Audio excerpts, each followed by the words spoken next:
ಮಂಡ್ಯ ಲೋಕಸಭಾ ಕ್ಷೇತ್ರದಿಂದ ಬಿಜೆಪಿ ಮತ್ತು ಜೆಡಿಎಸ್ನ ಅಭ್ಯರ್ಥಿಯಾಗಿ ಈ ಬಾರಿ ಎಚ್.ಡಿ. ಕುಮಾರಸ್ವಾಮಿ ಸ್ಪರ್ಧೆ ಮಾಡ್ತಾ ಇದ್ದಾರೆ.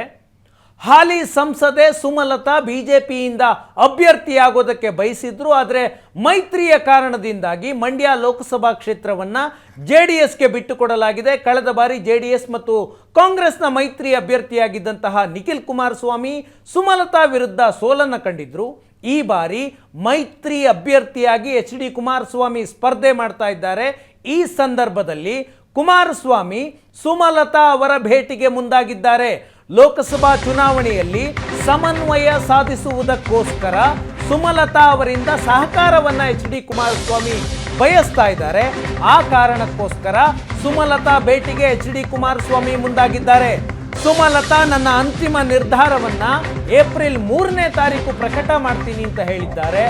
ಆ ದಿನಾಂಕ ಬರುವುದಕ್ಕೆ ಮೊದಲೇ ಎಚ್.ಡಿ. ಕುಮಾರಸ್ವಾಮಿ ಸುಮಲತಾ ಅವರನ್ನ ಭೇಟಿಗೆ ಮುಂದಾಗಿದ್ದಾರೆ. ಅಂತಿಮ ನಿರ್ಧಾರ ಘೋಷಣೆಗೂ ಮುನ್ನವೇ ಸುಮಲತಾ ಅವರನ್ನ ಭೇಟಿಯಾಗಿ ಸಂಘರ್ಷ ಮರೆತು ರಾಜಿಯಾಗುವಂತಹ ನಿರ್ಧಾರವನ್ನ ಕುಮಾರಸ್ವಾಮಿ ಮಾಡಿದಂತಿದೆ. ಇವತ್ತು ಮಧ್ಯಾಹ್ನ 3 ಗಂಟೆಗೆ ಸುಮಲತಾ ಅವರನ್ನ ಕುಮಾರಸ್ವಾಮಿ ಭೇಟಿಯಾಗಲಿದ್ದಾರೆ. ಬೆಂಗಳೂರಿನ ಸುಮಲತಾ ಅವರ ಮನೆಗೆ ಎಚ್.ಡಿ. ಕುಮಾರಸ್ವಾಮಿ ಮಧ್ಯಾಹ್ನ 3 ಗಂಟೆಗೆ ಹೋಗ್ತಾ ಇದ್ದಾರೆ. ಸುಮಲತಾ ಅವರನ್ನ ಭೇಟಿಯಾಗಿ ಚುನಾವಣೆಯಲ್ಲಿ ಸಹಕಾರವನ್ನ ಕೊಡಿ ಅಂತ ಕೇಳ್ತೀನಿ ಅಂತ ಎಚ್.ಡಿ. ಕುಮಾರಸ್ವಾಮಿ ಇತ್ತೀಚೆಗೆ ಹೇಳಿಕೆಯನ್ನ ಕೊಟ್ಟಿದ್ರು. ಇವತ್ತು ಮಧ್ಯಾಹ್ನ 3 ಗಂಟೆಗೆ ಸುಮಲತಾ ಅವರ ಬೆಂಬಲವನ್ನ ಕೋರೋದಕ್ಕೆ ಎಚ್.ಡಿ. ಕುಮಾರಸ್ವಾಮಿ ಮುಂದಾಗಿದ್ದಾರೆ. ಸುಮಲತಾ ಅವರ ರಾಜಕೀಯ ನಿರ್ಧಾರ ಏನು ಅನ್ನೋದು ಈವರೆಗೂ ಸ್ಪಷ್ಟ ಆಗಿಲ್ಲ. ಏಪ್ರಿಲ್ 3ನೇ ತಾರೀಕು ನಾನು ರಾಜಕೀಯ ನಿರ್ಧಾರವನ್ನ ಘೋಷಣೆ ಮಾಡ್ತೀನಿ ಅಂತ ಸುಮಲತಾ ನಿನ್ನೆಯಷ್ಟೇ ಬೆಂಬಲಿಗರ ಸಭೆಯನ್ನ ನಡೆಸಿ ಹೇಳಿಕೆಯನ್ನ ಕೊಟ್ಟಿದ್ರು. 3ನೇ ತಾರೀಕು ನಾನು ನಿರ್ಧಾರ ಮಾಡ್ತೀನಿ, ಏನು ಮಾಡಬೇಕು ಅನ್ನೋದನ್ನ, ಏನು ಮಾಡ್ತಾರೆ ಅನ್ನೋದು ಈವರೆಗೂ ಸ್ಪಷ್ಟ ಇಲ್ಲ.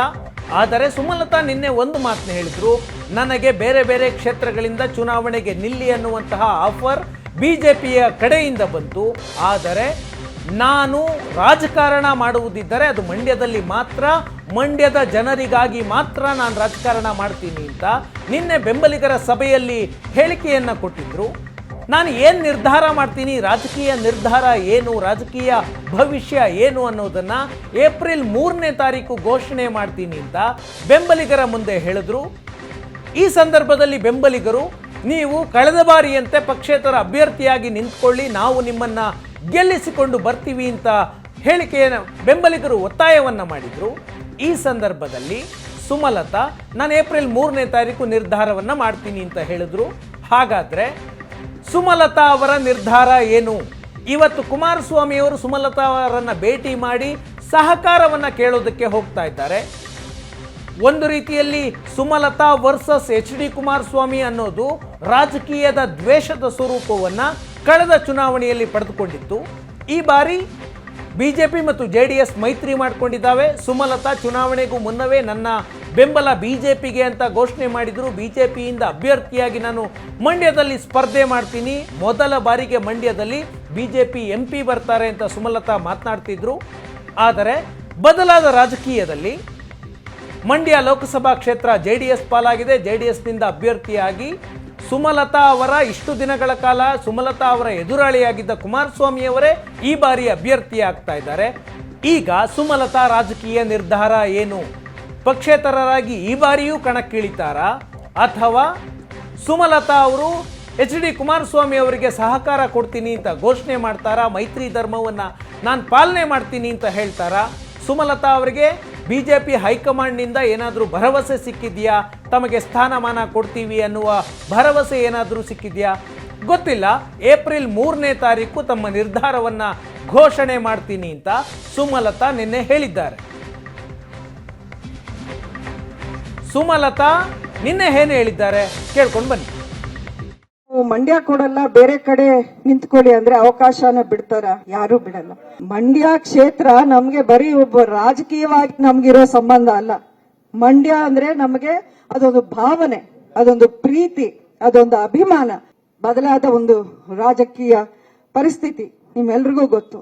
ಅದಕ್ಕಿಂತ ಒಂದು ಹೆಚ್ಚಿನ ಸವಾಲು ಇವತ್ತು ನಮ್ಮ ಮುಂದೆ ಇದೆ. ನಿಮ್ಮನ್ನ ನೋಯಿಸಿ ಯಾವುದೇ ನಿರ್ಧಾರ ಸುಮಲತಾ ಅಂಬರೀಶ್ ತಗೊಳ್ಳಲ್ಲ. ನಾನು ಇದರ ಬಗ್ಗೆ ಒಂದಷ್ಟು ಚರ್ಚೆನ ಮಾಡಬೇಕು. ನಾನು ಏನೇ ನಿರ್ಧಾರ ತಗೊಂಡ್ರು ನಾನು ಮತ್ತೆ ಹೇಳ್ತಾ ಇದ್ದೀನಿ, ನಿಮ್ಮನ್ನ ನೋಯಿಸುವಂತ ನಿರ್ಧಾರ ಯಾವತ್ತೂ ನಾನು ತಗೊಳ್ಳಲ್ಲ. ಇವತ್ತಿನ ದಿನ ನೀವೆಲ್ಲರೂ ಬಂದಿದ್ದೀರಾ, ಅದಕ್ಕೆ ನಾನು ಆ ಕೃತಜ್ಞತೆಗಳನ್ನ ಹೇಳಬೇಕು ಅಂತ ನನ್ನಲ್ಲಿ ಆ ಮಾತುಗಳೇ ಇಲ್ಲ. 3ನೇ ತಾರೀಕು ನಾನು ಮಂಡ್ಯದಲ್ಲೇ ಸಭೆ ಮಾಡ್ತೀನಿ. ನನ್ನ ನಿರ್ಧಾರ ಏನು ಅಂತ ನಾನು ಅಲ್ಲೇ ಹೇಳ್ತೀನಿ. ಸ್ವಾರ್ಥ ಇದೆ ಅಂದ್ರೆ ಅದು ನನಗೆ ಮಂಡ್ಯನೇ ಬೇಕು, ಇನ್ಯಾವುದೋ ಬೇಡ ಅಂತಾನೆ ನಾನು ಹೇಳಿದ್ದೀನಿ. ಮಂಡ್ಯ ಬಿಟ್ಟು ನನಗೆ ಇನ್ಯಾವುದೂ ಬೇಡ.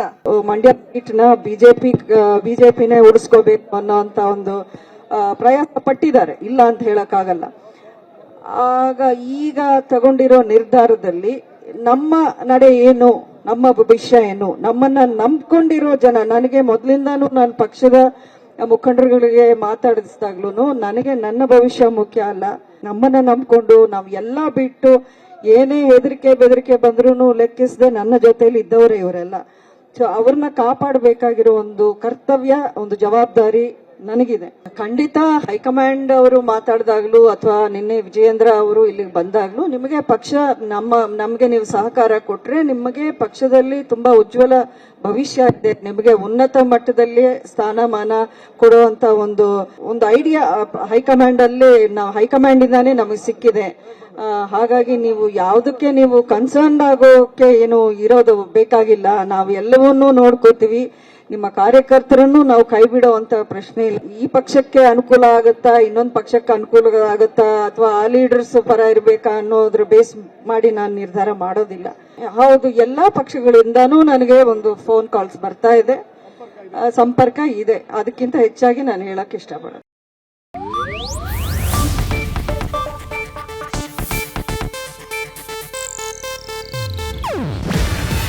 ಇದು ಏಷ್ಯಾನೆಟ್ ನ್ಯೂಸ್ ನೆಟ್ವರ್ಕ್ ಪ್ರಸ್ತುತಿ.